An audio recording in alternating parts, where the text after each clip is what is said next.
CJ, let's start with you. That is, what are some of the strategies that you professionally and personally can share with us that would help in this isolation time? Sure. If you heard a part of what I just said earlier, I had to practice what I preach. Mm-hmm. Okay. If some of my clients end up listening to this, they'll have a chuckle because I often present it that way. You know, I don't only tell or suggest to people some things. I actually have to put that in practice because having education in social work and being a clinical mental health provider doesn't mean that you're immune from worry, from anxiety. It's just that you have tools to help you manage that. So you mentioned plants earlier. I have a way too big collection of green friends for the size of the place I have.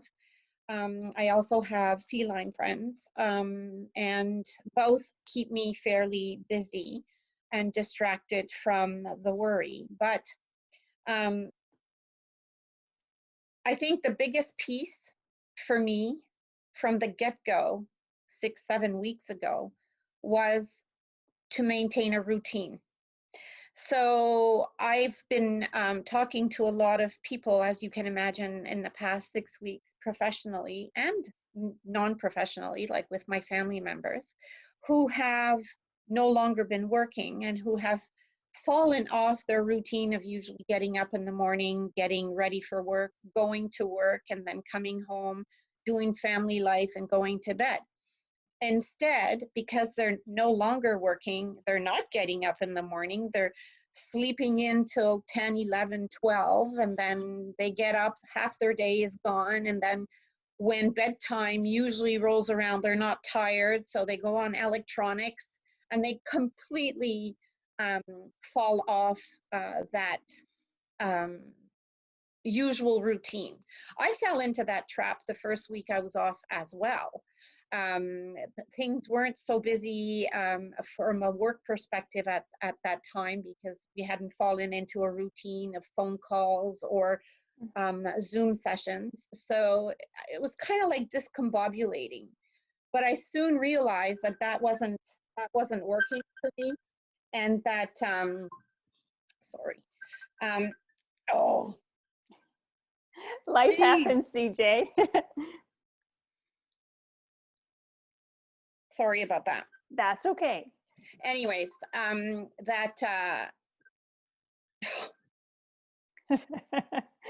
it's a family checking in on I'm a you. popular girl.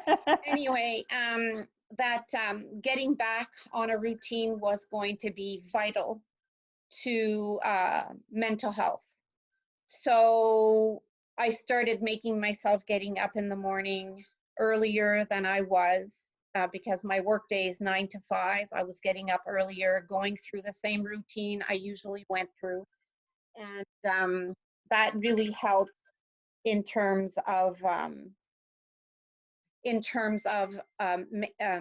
maintaining an emotional and a psychological level of functioning that was going to help me sustain the 6 and 7 weeks of adjusting to working from home. I found the same thing in my clients, especially the younger generation of clients that don't have home responsibilities. The detrimental impact it's had on their physical and mental well-being, of being completely out of a routine of going to school and attending classes. It's now showing up with some depressive symptoms and much higher levels of anxiety. So that has been really the bulk of the work that I've done in my clinical work with my clients, is reinforcing the need of getting back into a routine. I've also went on to CAMH, has a amazing website where they have COVID-19 coping strategies. Oh, good. So if people want to go check that out, it's CAMH.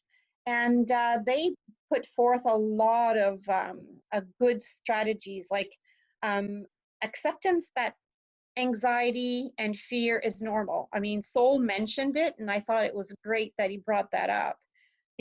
But you have to manage the amount of information that you have to digest on a daily basis. For sure. So they recommend really scaling it down to maybe once a day, going for an update, but not leaving CNN or global news on 24/7, because that just generates more anxiety and more fear. And the greater those, the harder it is to manage. Thank you very much, CJ. Yeah. So I hear routine is important. I hear not being absorbed in too much of the news, whatever that looks like and feels like for folks. Not being absorbed too much is important. And having some hobbies like plants is an important piece when you're isolated. So can you add to that at all? Sure. But definitely one of the best strategies is to simply keep as busy as possible and to have a routine, which is exactly what CJ was saying, but to stick with it every day. In other words, we have to be disciplined.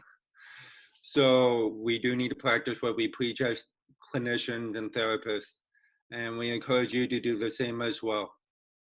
So we want to have strategies to have a routine and stick with it every day so that we will feel satisfied and content by the end of the day. So for example, I get up at the same time every day, I make my bed, I do exercises at home, such as push-ups and sit-ups, I take a shower, I change into my clothes, I make breakfast, I read the news, and that's the only time during the day I read the news, unless an emergency news alert comes on. I take the time to call loved ones, so family and friends, through video chat, FaceTime, WhatsApp, any apps that's out there as possible. And if they're available to connect and talk with, that's great. If not, I write down to call them again later, because not everybody is always around when you want them to be around, and we have to accept that.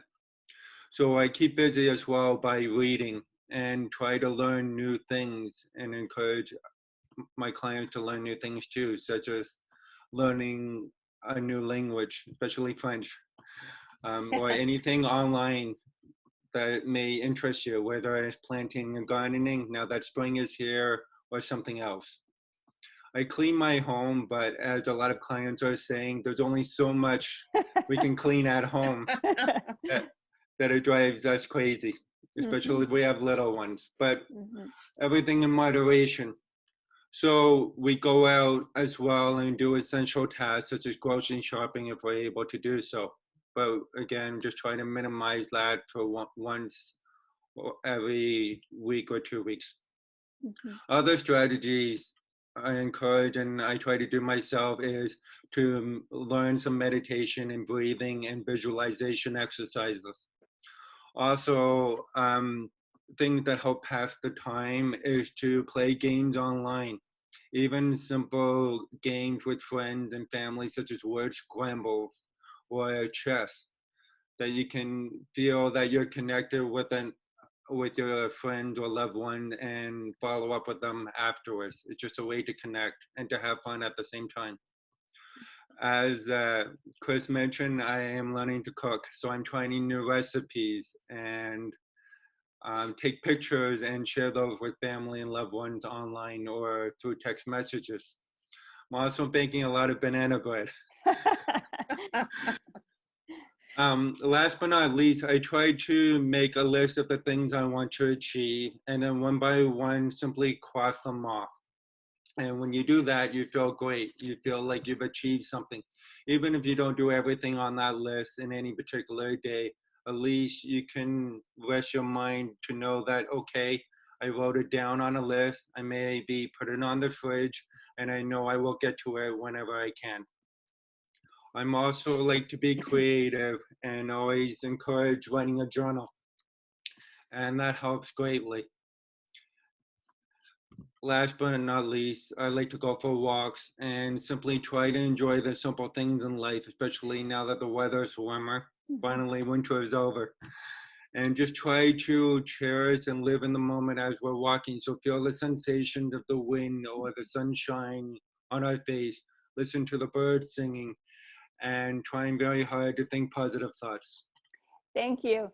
So even though the two of you are home alone and feeling a little bit more isolated from your families, it sounds like you're doing a very good job in trying to keep yourselves busy, in a routine, finding hobbies, those kinds of things. And I would just like to encourage those listening to us this morning to be able to find something for themselves as well, so that they don't focus on the isolation piece. And if there's anything that anyone heard on our little chat today, then by all means reach out to get more information. We are still continuing to work virtually, of course, as a mental health team, and we are seeing clients and doing walk-in sessions with new clients and seeing our regular clients as often as they wish. With the month of May being Mental Health Month, we have offered a few opportunities for folks to try things on for a new bit of an experience. So at the beginning of the month, we put together a calendar of 31 days of items to give a try to for the month of May. So if you're looking for that, go back through the PMFRC's Facebook page and look at those calendars and challenge yourself to some of those items on that calendar. We have really focused on 2 hashtags over the month of May, hashtag Get Real and hashtag Kindness. So in terms of the isolation piece, get real, feel your feelings, and if you need to reach out, by all means do that. And hashtag Kindness, if you are isolated and you're wishing for something to do, maybe do a little kind treat for a neighbor, make a card and drop off at a doorstep or something like that, so that you can get out of your space and get some fresh air like Sol and CJ have been recommending. Before we close, Sol, is there any last words you would like to give? Definitely have hope and know that you're not alone, even if you are physically alone. Thank you. And always feel free to reach out to us. We're there for you. Thanks. CJ? Maybe one message to show yourself self-compassion or self-kindness and allow yourself to do more things that you love. And if you don't know what provides you joy, then try a whole bunch of things. You'll know when you feel lit up that is an activity that's going to fill you up as opposed to deplete you. So do more things that you love and show yourself self-compassion. Love it. So if you are trying to reach out to us, the best way to reach out would be through my first point of contact. So that's me, Chris Quigley. You can call my office at 613-687-2104, and my extension is 224. And if you want to reach out by email, it's ciw.pmfrc@bellnet.ca. CJ, Sol, thank you for spending some time with me today. I really enjoyed our chat. And until next time, we'll say goodbye for now. Take care, everybody. Bye-bye. Bye, Sol.